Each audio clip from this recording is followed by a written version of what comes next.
gates of darkness, I'd want to engulf the whole world in darkness. And I'd have a third of its real estate and 4/5 of its population, but I wouldn't be happy until I had seized the ripest apple on the tree. So I'd set about, however necessary, to take over the United States. President Kennedy has been seriously wounded by this shooting. I'd subvert the churches first. I'd begin with a campaign of whispers. With the wisdom of a serpent, I would whisper to you as I whispered to Eve. Do as you please.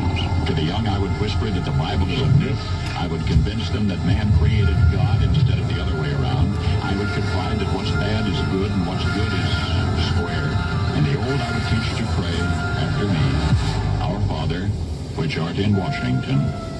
And then I'd get organized. I'd educate authors in how to make lurid literature exciting so that anything else would appear dull and uninteresting. I'd threaten TV with dirtier movies and vice versa. I'd peddle narcotics to whom I could. I'd sell alcohol to ladies and gentlemen of distinction. I'd tranquilize the rest with pills.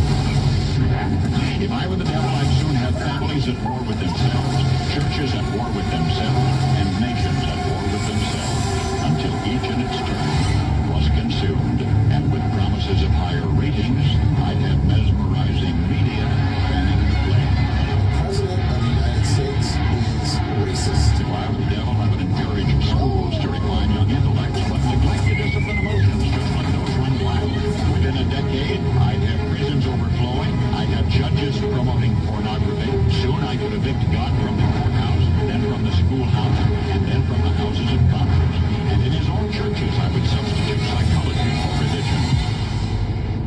I would lure priests and pastors into misusing boys and girls and church money.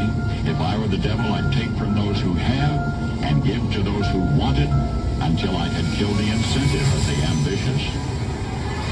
I would caution against extremes. I'm here to warn people. You keep telling me to shut up. This isn't a game. In hard work, in patriotism, in moral conduct. I would convince the young that marriage is old-fashioned, that swinging is more fun, that what you see on TV is the way to be. And thus I could undress you in public, and I could lure you into bed with diseases for which there is no cure. In other words, if I were the devil, I'd just keep right on doing what he's doing.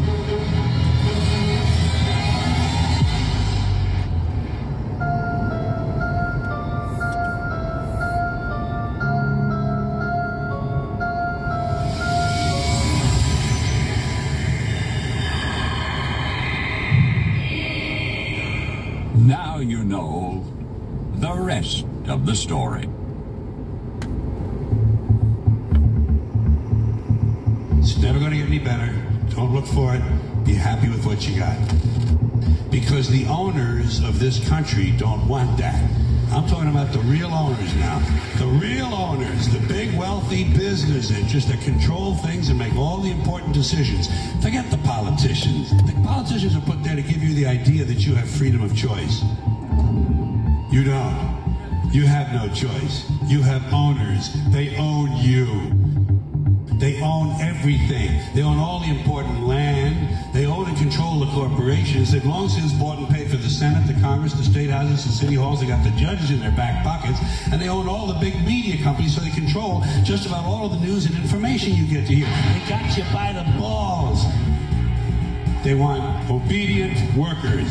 Obedient workers. People who are just smart enough to run the machines and do the paperwork and just dumb enough to passively accept jobs with the lower pay, the longer hours, the reduced benefits, the end of overtime, and the vanishing pension that disappears the minute you go to collect it. And now they're coming for your Social Security money so they can give it to their criminal friends on Wall Street.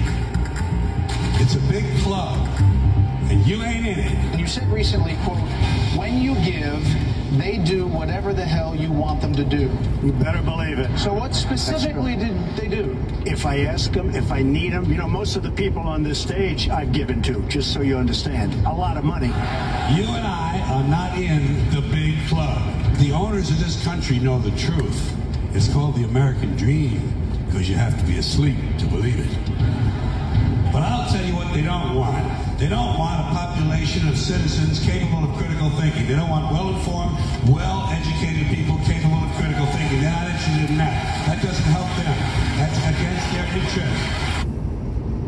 We are only offering 3 coins in the series. So George Carlin is QAnon now, huh? You don't want to do your own research. That's terrorism.